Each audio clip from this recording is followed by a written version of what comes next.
Assalamualaikum warahmatullahi wabarakatuh. Salam sejahtera untuk kita semua. Yang terhormat untuk seluruh peserta knowledge sharing yang sudah bergabung pada hari ini. Terima kasih atas kehadirannya di knowledge sharing kami yang bertemakan implementasi kerangka kerja COVID dalam audit teknologi informasi untuk meningkatkan kinerja organisasi. Saya di sini Anas Aprilian Triaya dan saya akan membantu jalannya acara pada hari ini. Knowledge sharing ini diselenggarakan dengan tujuan untuk pemenuhan tugas mata kuliah pelatihan dan sertifikasi. Kami berharap dari knowledge sharing ini para peserta bisa mendapatkan wawasan baru, memperluas jaringan, dan juga menambah pengetahuan di bidang COVID. Baik, tanpa berlama-lama lagi, mari kita mulai acara ini. Sebelumnya saya akan memperkenalkan pembicara kita pada hari ini, yaitu di sini ada saya sendiri, Anas Aprilian Triaya, dan juga ada rekan-rekan saya, Cynthia Eka Nugraini, Calvin Albert Sitepu, Muhammad Faisal Bari, dan Anissa Mutia Rahma. Bisa di slide. Untuk pada tema hari ini ada beberapa daftar isi yang akan kami sampaikan. Yang pertama adalah konsep dasar audit teknologi informasi. Yang kedua, kerangka kerja COVID, dasar dan implementasi utama. Yang ketiga ada implementasi kerangka kerja COVID dalam audit TI. Dan yang keempat, relevansi COVID dalam meningkatkan kinerja organisasi. Serta yang kelima, tantangan dan solusi dalam implementasi COVID. Sekarang saya akan mempersilakan kepada Cynthia Eka Nugraini untuk menyampaikan presentasi materinya. Kepada Cynthia Eka, waktu dan layar kami persilakan. Baik, terima kasih kepada Anas Aprilian. Di sini saya akan menjelaskan tentang konsep dasar audit teknologi informasi. Next.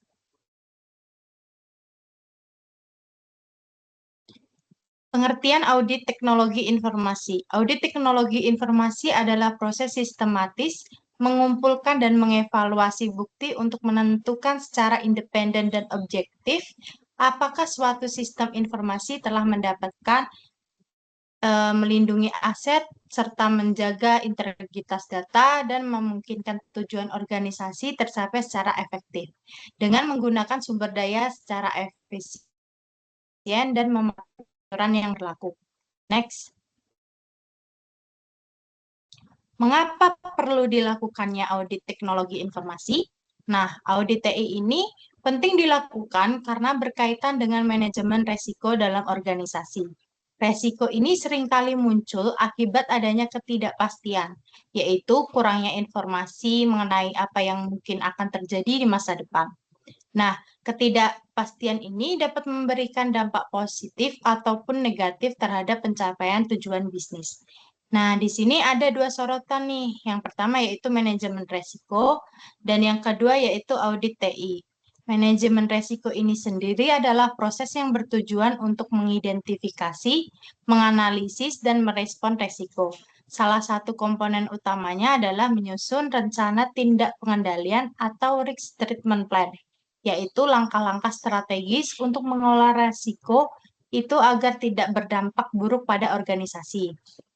Yang kedua yaitu audit TI, bertujuan untuk memberikan kepastian atau to assure bahwa pengendalian terhadap resiko yang telah diidentifikasi agar dijalankan secara efektif.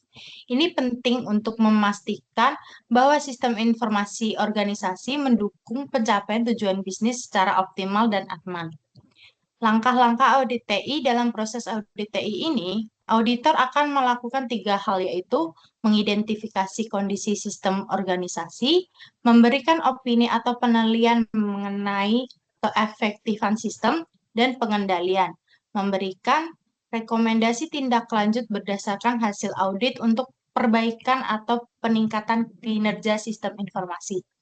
Nah, hasil dari audit TI ini sendiri akan menghasilkan laporan yang mendeskripsikan kondisi sistem informasi organisasi secara menyeluruh. Laporan ini menjadi dasar bagi organisasi untuk mengambil tindakan yang diperlukan dalam memperbaiki kelemahan, mengelola resiko, dan memastikan keberlanjutan operasional yang efektif. Next. Selanjutnya yaitu langkah-langkah yang dilakukan saat melakukan audit TI. Audit TI ini dilakukan melalui 3 tahap utama yang saling berkesinambungan. Berikut ini adalah penjelasan tiap tahapannya. Paling awal dilakukannya yaitu audit planning, lalu kita melakukan field work atau documentation, kemudian terakhir yaitu reporting. Nah, pada tahap audit planning atau perencanaan audit ini, auditor diminta mempersiapkan segala hal yang diperlukan untuk pelaksanaan audit. Di bawah ini merupakan hal-hal yang perlu disiapkan. Yang pertama yaitu menganalisis resiko audit teknologi informasi. Auditor diminta untuk mengidentifikasi dan mengevaluasi potensi resiko dalam teknologi informasi organisasi. Yang kedua yaitu menyusun rencana prosedur audit. Berdasarkan dari analisis resiko, auditor perlu menyusun langkah-langkah yang spesifik yang akan diambil selama proses audit itu terlaksana. Dan yang ketiga yaitu mengalokasi sumber daya audit. Dalam hal ini, auditor memastikan sumber daya yang diperlukan seperti tenaga kerja, waktu, dan alat dialokasikan secara efektif untuk mendukung kelancaran audit. Pada tahap kedua yaitu fieldwork atau documentation. Tahapan ini merupakan inti dari pelaksanaan audit. Ada 2 hal inti nih yang perlu diperhatikan, yaitu yang pertama, melaksanakan prosedur audit. Di pelaksanaan audit ini, auditor menjalankan prosedur yang telah direncanakan, seperti pengumpulan data, wawancara, pengamatan, dan juga pengujian sistem. Nah, yang kedua yaitu mengawasi kelayakan pelaksanaan prosedur audit. Auditor meminta untuk memastikan bahwa semua prosedur yang dilaksanakan sesuai dengan standar dan memberikan hasil yang relevan untuk analisis lebih lanjutnya. Nah, yang terakhir yaitu reporting atau pelaporan. Tahap ini akhirnya bertujuan untuk menyusun hasil audit dalam bentuk laporan yang sistematis. Ada 3 hal yang perlu diperhatikan dalam tahapan reporting ini, yaitu yang pertama adalah menyusun hasil audit. Auditor perlu menganalisis data yang diperoleh dan menyusun laporan yang mencerminkan temuan utama dari audit tersebut. Yang kedua yaitu menyusun rekomendasi audit. Berdasarkan dari temuan utamanya, auditor itu diminta memberikan saran atau rekomendasi untuk memperbaiki kelemahan yang ditemukan. Nah, yang ketiga yaitu mengidentifikasi tindak lanjut audit TI. Auditor diminta untuk menentukan langkah-langkah yang harus dilakukan oleh organisasi untuk mengatasi masalah yang ditemukan dan meningkatkan efektivitas sistem. Dengan mengikuti langkah-langkah ini, proses audit TI dapat memberikan nilai tambah bagi organisasi, yaitu mengidentifikasi risiko, memperkuat pengendalian, dan meningkatkan keandalan sistem teknologi informasi. Next. Selanjutnya, terdapat perbedaan antara audit TI dan audit SI. Apakah bedanya? Yang pertama adalah audit teknologi informasi atau audit TI. Audit TI ini lebih berfokus pada infrastruktur teknologi yang digunakan oleh organisasi. Terdapat 3 hal nih yang diperiksa dalam audit TI, yaitu hardware, software, dan jaringan. Nah, tujuan utama dari audit TI ini sendiri adalah memastikan keamanan sistem teknologi organisasi, yang kedua mengoptimalkan efisiensi penggunaan teknologi, yang ketiga yaitu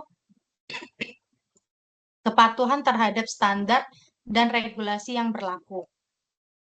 Audit TI bertujuan untuk melindungi infrastruktur teknologi agar mendukung operasional bisnis dengan baik dan aman. Selain itu, yang kedua yaitu audit SI atau audit sistem informasi. Tentu berbeda dengan audit TI. Audit SI ini lebih menekankan pada pengelolaan sistem informasi yang digunakan untuk mendukung kegiatan operasional bisnisnya. Fokus dari audit SI ini meliputi 3 hal. Yang pertama yaitu efektivitas aplikasi yang dapat menilai apakah aplikasi yang digunakan dapat memenuhi kebutuhan bisnis dengan optimal atau tidak. Yang kedua yaitu kinerja aplikasi, dapat memastikan bahwa aplikasi berjalan dengan baik tanpa gangguan yang signifikan. Yang ketiga yaitu pengelolaan data, memastikan data itu disimpan, diolah, dan digunakan dengan benar untuk mendukung pengambilan keputusan. Nah, audit TI dan audit SI ini keduanya saling melengkapi dalam memastikan organisasi memiliki sistem teknologi informasi dan sistem informasi yang aman, efisien, dan efektif untuk mencapai tujuan bisnis. Selanjutnya, next. Selanjutnya adalah elemen assurance engagement. Dalam dunia auditing dan assurance, Internal Auditing and Assurance Standard Board atau IASB telah mendefinisikan elemen-elemen utama yang membentuk aktivitas assurance engagement. Elemen-elemen ini menjadi panduan penting nih bagi setiap auditor dan pihak terkait untuk memastikan bahwa aktivitas assurance dilakukan secara profesional dan terstandar. Berikut ini adalah elemen-elemen tersebut. Yang pertama adalah hubungan tiga pihak antara praktisi atau auditor dan pihak yang bertanggung jawab atau audite dan pihak penerimaan laporan. Nah, yang kedua adalah subject matter. Subjek ini menjadi fokus dari engagement seperti laporan keuangan, kepatuhan terhadap regulasi, atau sistem pengendalian internalnya. Yang ketiga yaitu kriteria, standar atau tolak ukur yang digunakan untuk mengevaluasi subject matter itu, misalnya seperti standar akuntansi, kebijakan internal, atau peraturan perundang-undangan. Yang keempat yaitu bukti yang sesuai dan cukup. Nah, di sini auditor tuh diharapkan harus mengumpulkan bukti yang cukup dan relevan tentunya untuk mendukung kesimpulan baik melalui pengujian langsung maupun analisis data. Yang terakhir yaitu assurance report. Hasil dari engagement ini adalah laporan yang memberikan keyakinan kepada pihak penerimaan laporan. Laporan ini nanti akan menyajikan kesimpulan berdasarkan bukti-bukti yang diperoleh dan sesuai dengan kriteria yang telah ditetapkan. Next. Berikut ini adalah elemen of assurance adjustment dari hubungan tiga pihak yang telah disinggung pada pembahasan sebelumnya. Dalam gambar di samping ini dijelaskan tentang hubungan tiga pihak dalam sebuah engagement assurance. Ketiga pihak ini saling berinteraksi untuk mencapai tujuan assurance-nya, yaitu memberikan keyakinan yang memadai terkait subject matter. Berikut ini adalah penjelasan peran masing-masing pihak. Yang pertama adalah pihak penerima laporan. Pihak yang menerima manfaat dari laporan assurance, pihak ini bisa berupa individu, organisasi, ataupun kelompok yang memerlukan laporan tersebut untuk pengambilan keputusan. Nah, peran pihak pertama ini memanfaatkan laporan untuk memastikan bahwa subject matter itu telah dievaluasi dengan benar sesuai standar yang telah ditetapkan. Yang kedua yaitu pihak yang bertanggung jawab atau auditor adalah subjek yang diperiksa dalam engagement assurance. Pihak ini adalah entitas yang bertanggung jawab atas subject matter. Misalkan laporan keuangan, laporan kepatuhan, atau informasi lainnya. Nah, peran di pihak kedua ini adalah menyediakan informasi atau data yang relevan kepada praktisi atau auditor yang untuk dievaluasi. Nah, yang terakhir ini adalah praktisi atau auditor, yaitu individu atau tim yang melakukan evaluasi terhadap subject matter. Praktisi ini bertindak independen dalam memastikan bahwa kriteria yang digunakan relevan dan bukti yang dikumpulkan tentunya memadai. Peran ini melakukan pengujian, pengumpulan bukti, dan memberikan laporan assurance yang berisi kesimpulan atas subject matter-nya. Next. Selanjutnya, saya akan menjelaskan tentang subject matter dalam audit. Dalam konteks audit ini, subject matter harus spesifik dan relevan agar proses evaluasi dapat dilakukan secara efektif. Tentunya berdasarkan standar kompetensi kerja nasional Indonesia atau disingkat SKKNI. Subject matter ini dalam bidang teknologi informasi dibagi ke dalam beberapa kategori sebagai berikut ini. Yang pertama adalah perencanaan teknologi informasi. Adalah mencakup aktivitas perencanaan strategis dan operasional terkait penggunaan teknologi informasi di dalam organisasi.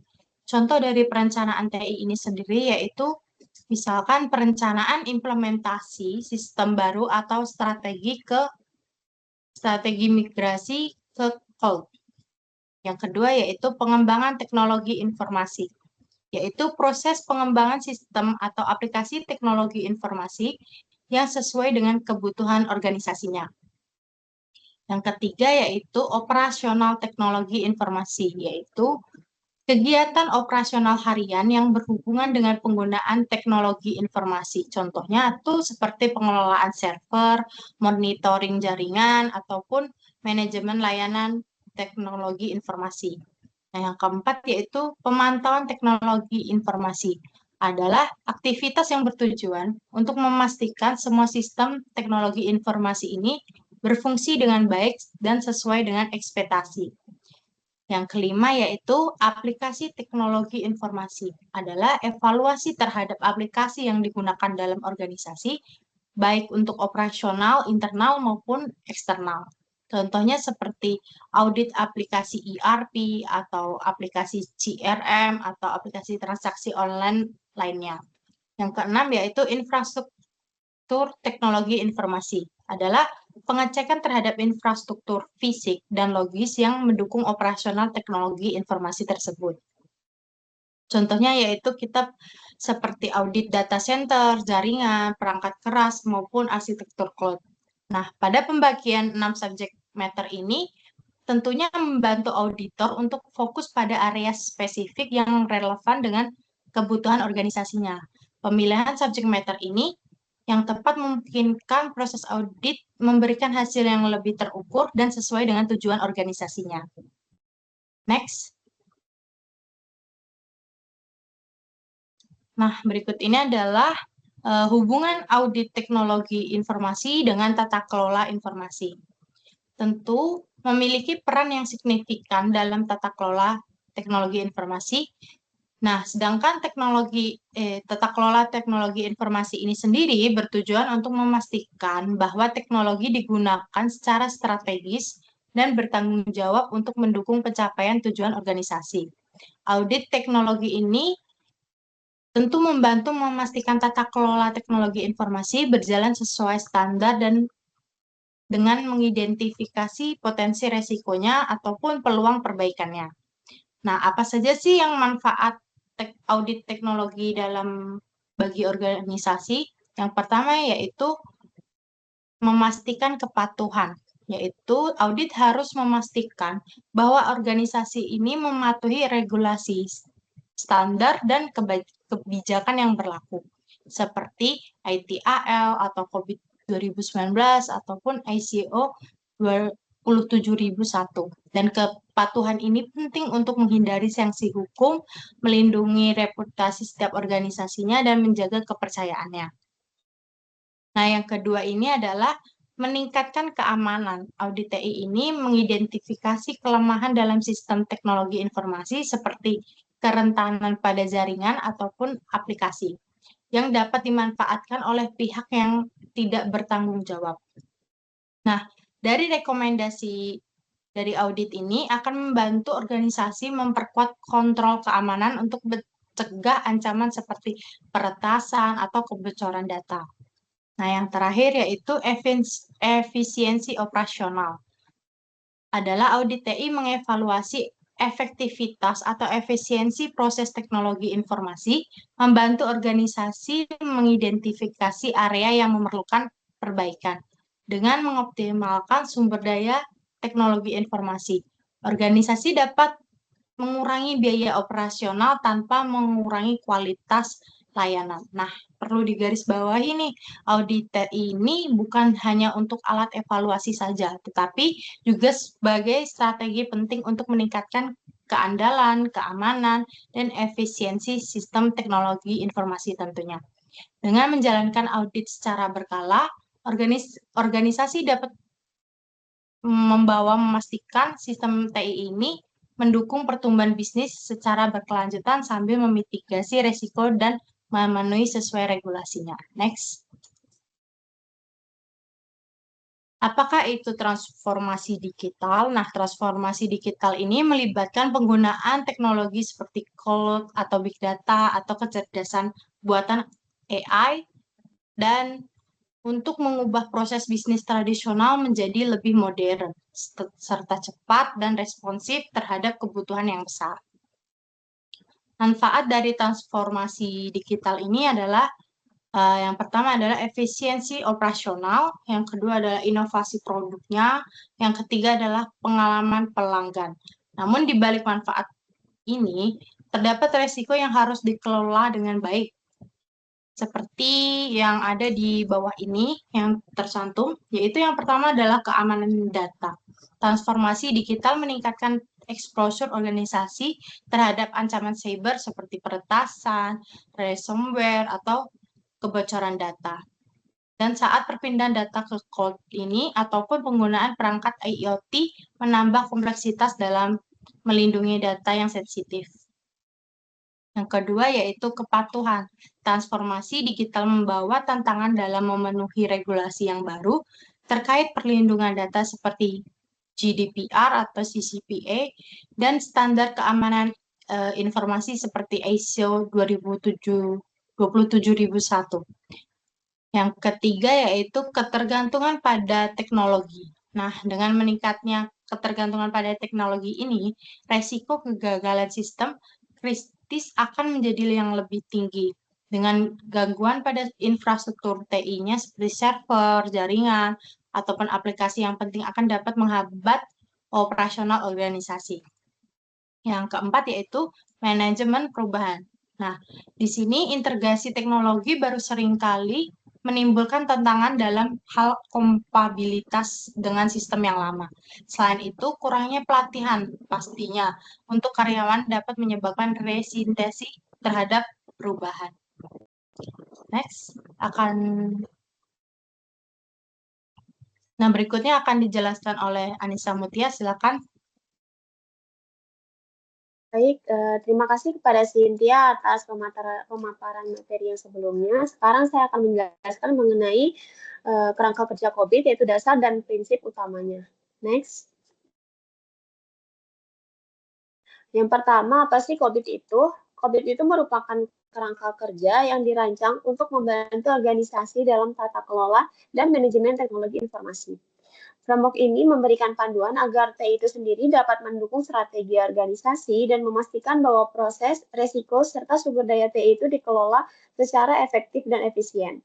Lalu mengapa sih COVID itu penting? Karena yang pertama itu kita butuh akan tata kelola TI yang baik. Dalam era digital seperti ini, teknologi itu memainkan peran yang strategis dalam organisasi. Lalu COVID ini dapat membantu organisasi untuk memastikan TI-nya berjalan sesuai dengan kebutuhan bisnis mereka. Yang kedua itu kompleksitas TI modern. TI itu mencakup banyak aspek seperti infrastruktur, aplikasi, sampai manajemen data. Jadi COVID ini menyediakan kerangka yang terintegrasi untuk mengelola seluruh elemen tersebut.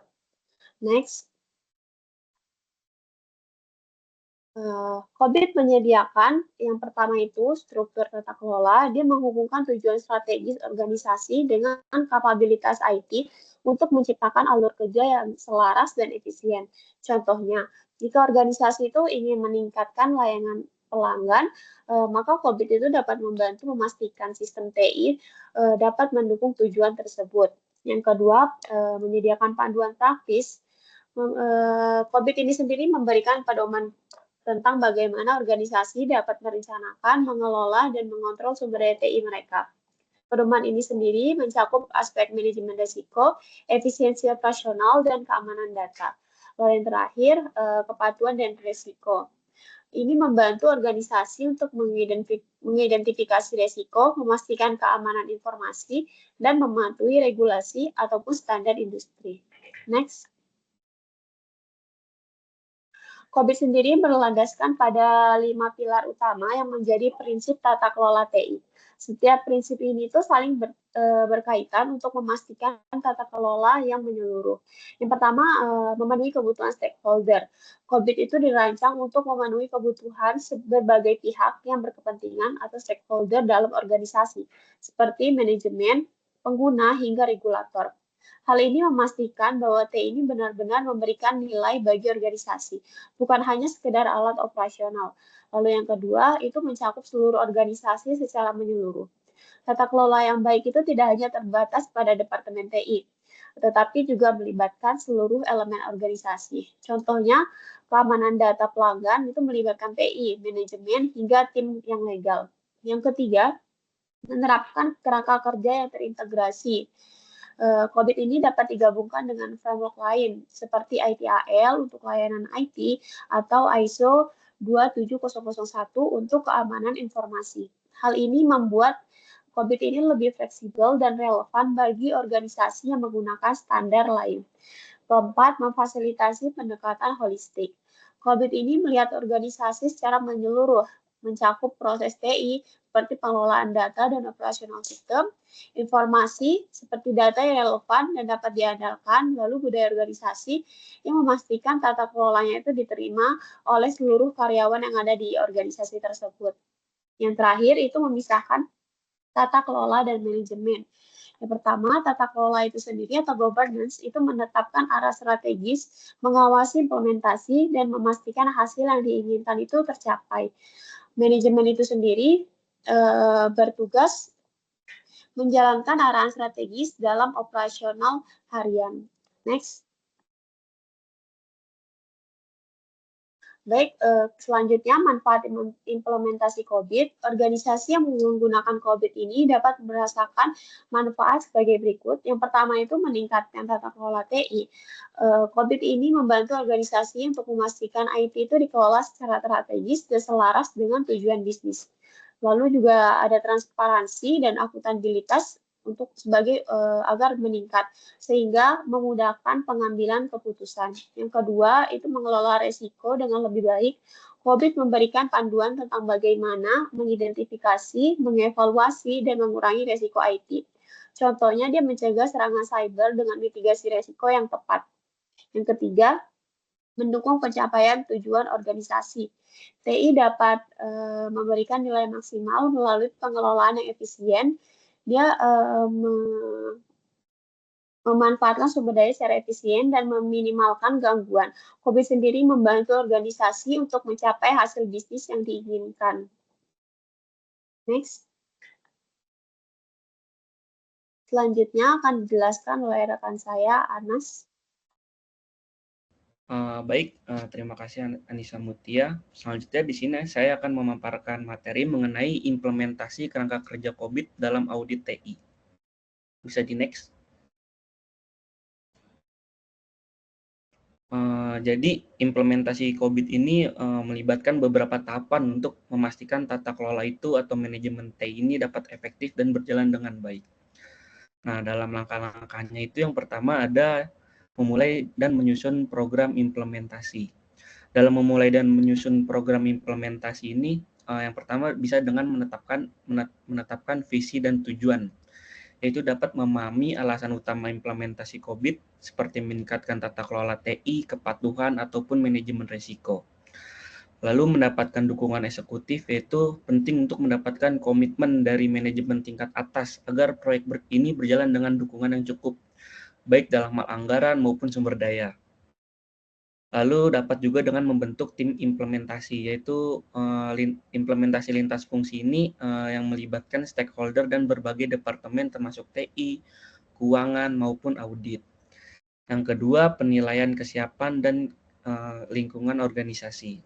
Jadi dalam penilaian kesiapan ini perlu dilakukan asesmen awal, yaitu evaluasi situasi tata kelola dan manajemen TI yang ada saat ini, serta dapat mengidentifikasi gap antara situasi saat ini dan tujuan yang akan dicapai. Lalu bisa juga dengan menilai kemampuan organisasi. Jadi perlu dianalisis maturitas tata kelola TI ini berdasarkan COVID Capability Model. Nah, ini memberikan gambaran tentang di mana posisi organisasi dalam skala maturitas. Lalu dengan analisis risiko dan kebutuhan, ini dapat mencakup identifikasi risiko dan kebutuhan organisasi untuk menentukan area yang memerlukan perhatian khusus. Yang ketiga itu menentukan prioritas dan peta jalan atau roadmap. Jadi perlu diketahui juga, jadi menetapkan prioritas implementasi ini berdasarkan dari hasil asesmen, yaitu menentukan proses mana yang perlu ditingkatkan lebih dahulu, serta fokus pada area yang memberikan dampak besar pada bisnis dan risiko utama. Dengan merumuskan peta jalan, milestone atau implementasi ini, tanggung jawab dan alokasi sumber daya, ini dapat memastikan bahwa target jangka pendek, menengah, ataupun panjang. Nah, selanjutnya dapat merancang solusi dan proses implementasi. Nah, pada tahap yang keempat ini dapat membuat desain solusi tata kelola TI, yaitu dengan merancang proses tata kelola TI yang sesuai dengan framework COBIT, termasuk memilih proses COBIT dari COBIT Governance and Management Objective yang relevan dengan tujuan bisnis. Dan juga bisa menerapkan solusi teknologi yang sesuai seperti implementasi perangkat teknologi dan alat bantu yang mendukung penerapan COBIT, seperti solusi otomatisasi audit ataupun perangkat pelaporan risiko. Nah, hal ini juga bisa menyusun kebijakan dan prosedur. Jadi dalam kebijakan ini pastikan ada kebijakan ataupun prosedur yang telah mendukung pelaksanaan proses tata kelola dan manajemen TI. Selanjutnya yang kelima, implementasi dan pengelolaan perubahan. Nah, dalam pelaksanaan implementasi ini menerapkan solusi yang telah dirancang, mulai dari proses tata kelola hingga penggunaan alat bantu. Hal ini untuk memastikan semua tim memahami peran mereka dalam implementasi. Nah, dalam manajemen perubahan, ini untuk menangani resistensi terhadap perubahan melalui proses pelatihan. Jadi ada proses pelatihan, komunikasi, dan pelibatan stakeholder secara aktif. Nah, manajemen perubahan sangat penting untuk memastikan transisi yang mulus dan berjalan dengan baik. Nah, yang keenam ini ada pemantauan dan pengukuran kinerja. Pengukuran kinerja ini, pemantauan dan pengukuran kerja ini melalui tata kelola dan manajemen TI secara berkelanjutan. Jadi hal ini menggunakan KPI atau Key Performance Indicator yang telah disepakati untuk mengukur keberhasilan. Nah, setelah itu dapat juga dengan melakukan evaluasi hasil. Hal ini untuk membandingkan hasil implementasi dengan tujuan yang telah ditetapkan sebelumnya dan melakukan evaluasi secara periodik untuk mengidentifikasi apakah proses berjalan sesuai dengan rencana. Selanjutnya ada tindak lanjut dan perbaikan. Jadi, jika terdapat gap atau masalah dalam implementasi ini, lakukan tindak korektif yang tepat untuk mendapatkan hasil yang baik. Nah, selanjutnya yang ketujuh ada mempertahankan dan mengoptimalkan implementasi. Jadi perlu diketahui juga untuk mempertahankan dan mengoptimalkan implementasi ini perlu yang namanya mengintegrasikan proses. Hal ini untuk memastikan bahwa proses COBIT ini yang diimplementasikan terintegrasi dengan aktivitas bisnis harian organisasi tersebut. Setelah itu ada continuous improvement. Jadi implementasi COBIT bukan proses sekali selesai. Nah, ini tuh harus dilakukan peningkatan terus-menerus berdasarkan hasil umpan balik atau feedback dari evaluasi tersebut. Nah, nantinya dilakukan audit internal dan perubahan kebutuhan bisnis.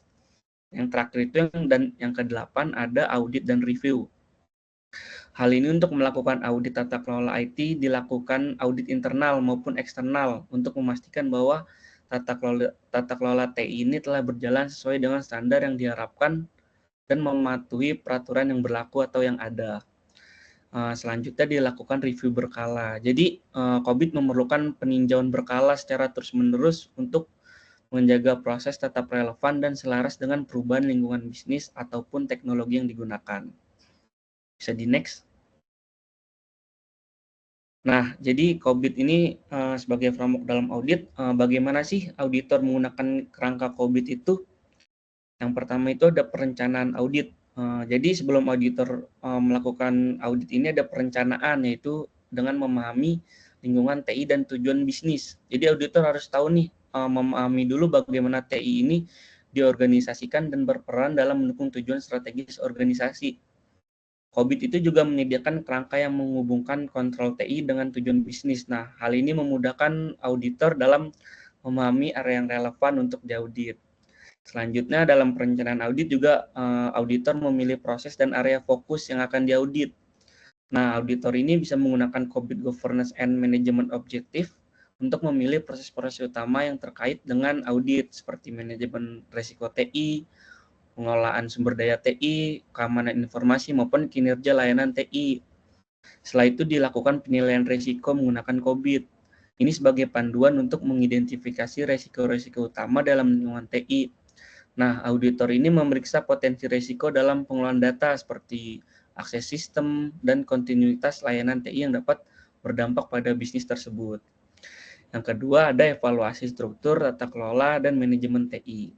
Nah, hal ini menilai tata kelola TI yang dimana COVID membantu auditor untuk mengevaluasi bagaimana tata kelola TI ini diatur, seperti keterlibatan stakeholder, pengambilan keputusan, kebijakan TI, dan manajemen risiko.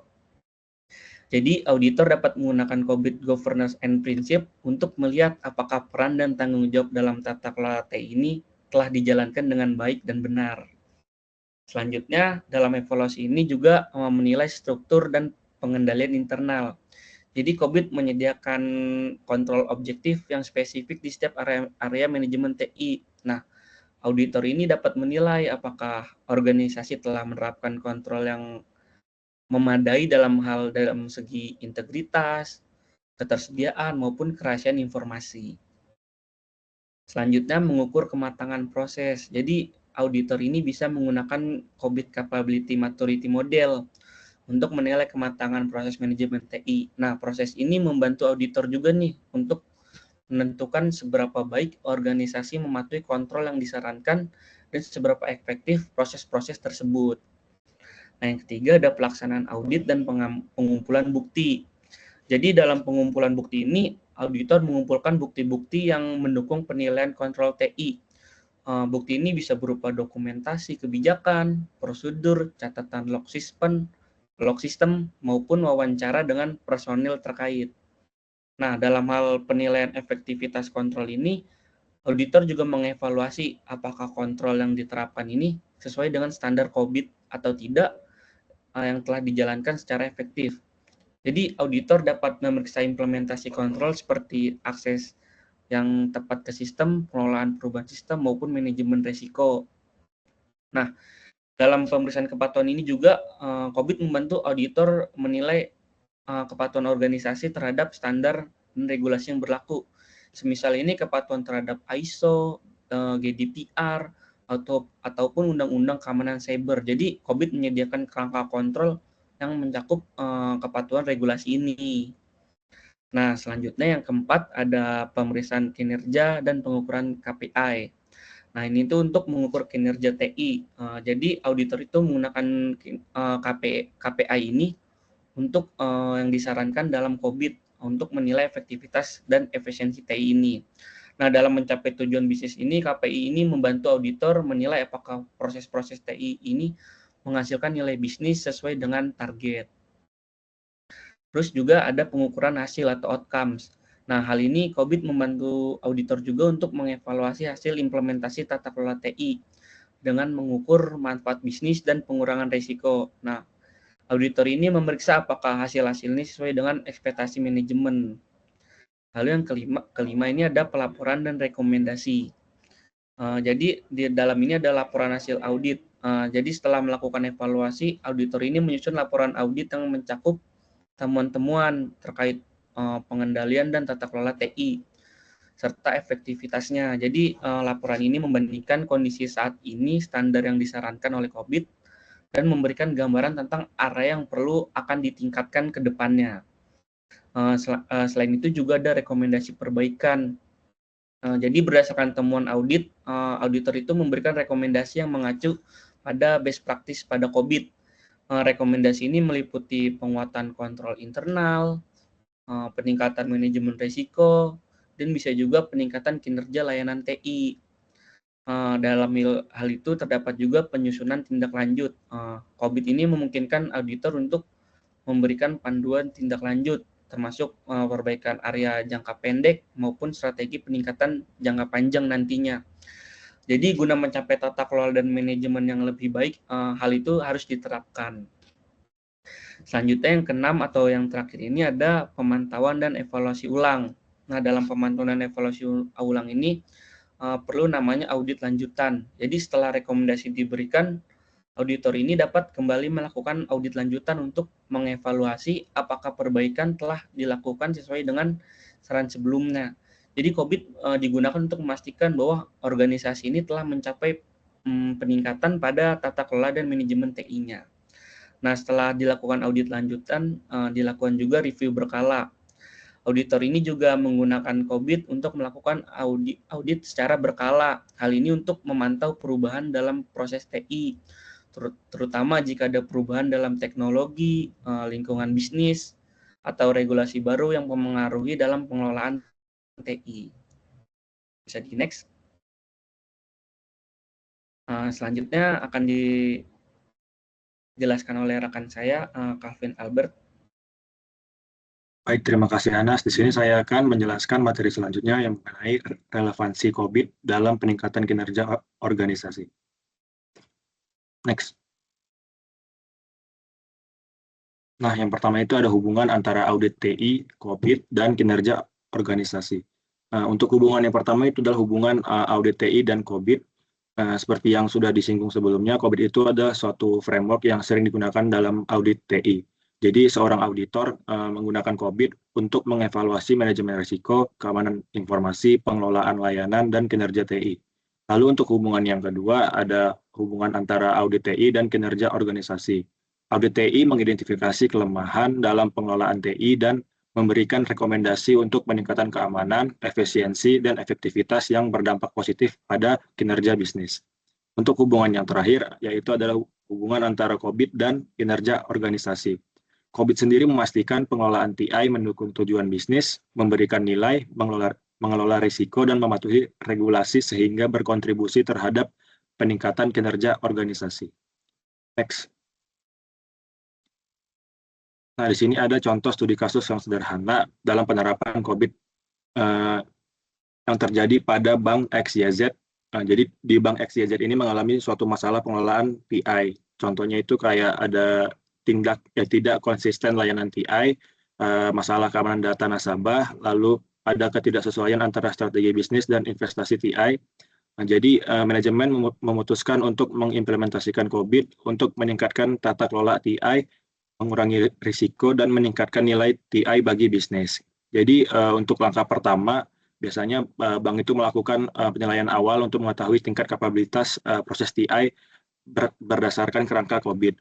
Nah, contohnya itu kayak ada proses manajemen risiko TI, hanya berada di level 2 atau di manage proses. Lalu yang kedua itu ada proses penyediaan layanan TI, itu berada di level 1 atau di performance proses. Lalu untuk langkah yang kedua itu ada penentuan tujuan dan bisnis TI. Jadi tujuan bisnis yang dicapai itu apa? Contohnya kayak memastikan keamanan data nasabah, meningkatkan efisiensi operasional, menyelaraskan strategi TI dengan bisnis. Lalu tujuan TI-nya apa? Yang pertama itu contohnya kayak mengadopsi kontrol keamanan yang lebih ketat, meningkatkan keandalan infrastruktur TI. Lalu setelah itu, setelah menentukan tujuan bisnis dan tujuan TI-nya, lakukan pemilihan proses COVID yang relevan dengan permasalahan yang ada. Jadi berdasarkan studi kasus, domain yang dipilih ada 3, yaitu APO 12, yaitu pengelola risiko, lalu domain DSS 05, yaitu mengelola keamanan layanan, dan domain yang ketiga ada BAI 06, yaitu mengelola perubahan.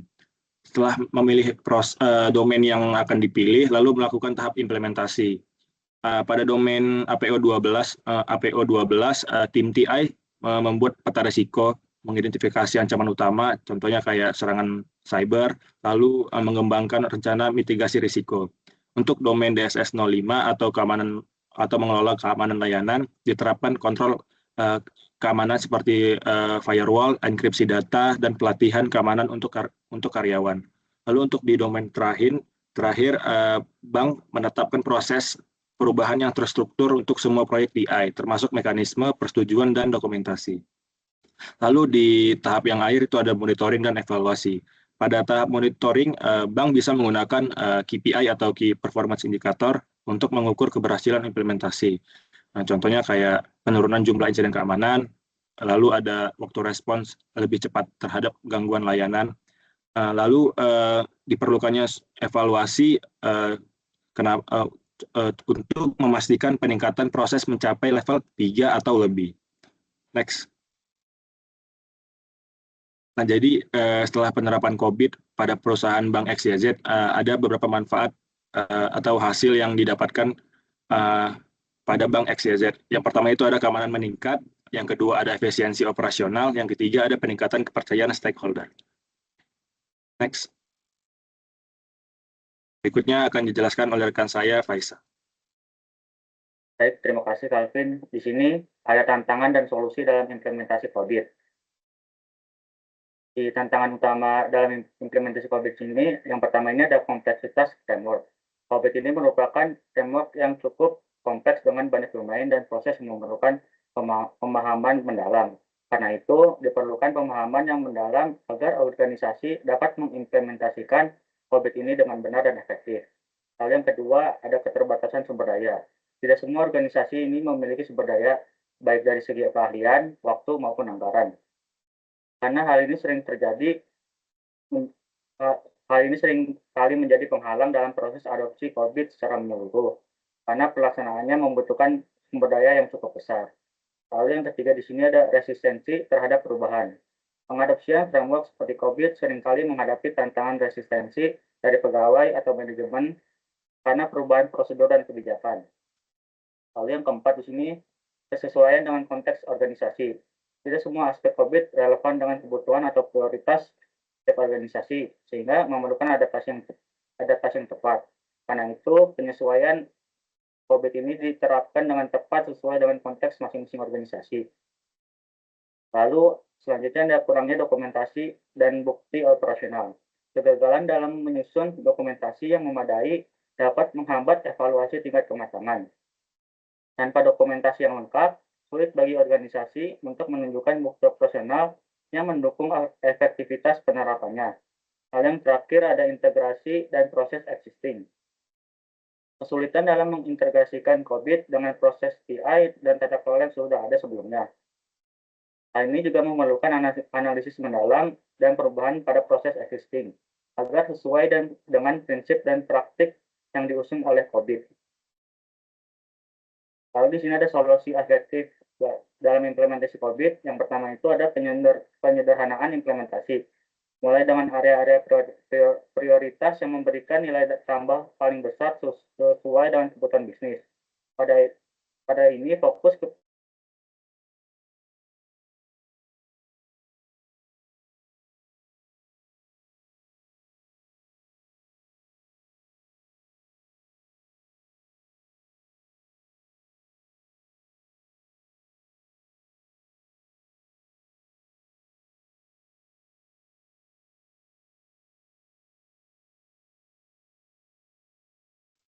Permisi untuk Faisal, mic-nya mati.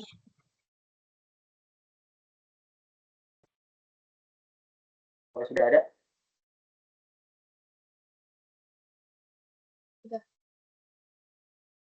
Lalu yang ketiga di sini ada pendekatan bertahap. Melakukan implementasi secara bertahap, dimulai dari audit TI umum, dilanjutkan dengan audit yang lebih spesifik berbasis risiko. Lalu yang selanjutnya ini ada menggunakan konsultan ahli. Memanfaatkan konsultan dengan keahlian dalam implementasi COVID untuk membantu proses adaptasi dan integrasi. Mereka juga memberikan panduan praktis berdasarkan pengalaman serta mempercepat proses implementasi. Lalu selanjutnya ini ada penyesuaian dengan lingkungan organisasi. Menyesuaikan framework COVID dengan kebutuhan spesifik organisasi dan memprioritaskan kontrol-kontrol kritis untuk memastikan bahwa proses implementasi dapat berjalan lebih relevan dan efektif. Lalu yang terakhir di sini ada mengadopsi pendekatan berbasis risiko. Melakukan perencanaan, audit, dan prioritas implementasi berbasis risiko untuk memaksimalkan efektivitas pengawasan. Pendekatan ini juga membantu organisasi dalam mengelola risiko yang lebih baik dengan meningkatkan tata kelola teknologi informasi secara keseluruhan. Pendekatan ini juga membantu organisasi mengatasi tantangan implementasi COVID dengan cara yang terarah dan strategis. Lalu pada kesimpulannya ini, COVID bukan hanya tentang tata kelola teknologi informasi, tapi juga cara organisasi dapat memanfaatkan teknologi sebagai keunggulan strategis. Dengan mengintegrasikan prinsip-prinsip COVID dalam operasionalnya, organisasi juga tidak hanya mengurangi resiko, tapi juga menciptakan nilai yang signifikan dan berkelanjutan untuk semua pemangku kepentingan. Peran COVID ini adalah alat yang sangat diperlukan di era digital untuk memastikan bahwa TI menjadi mitra strategis, bukan sekedar fungsi pendukung.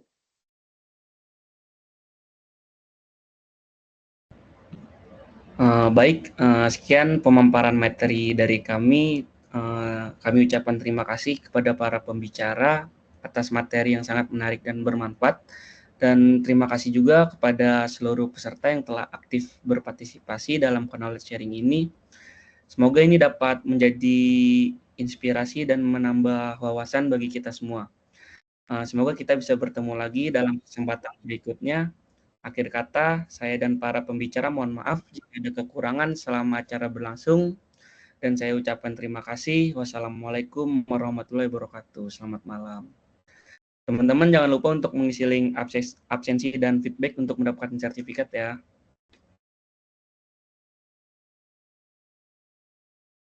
Waalaikumsalam. Makasih Kak. Terima kasih kembali. Makasih Kak.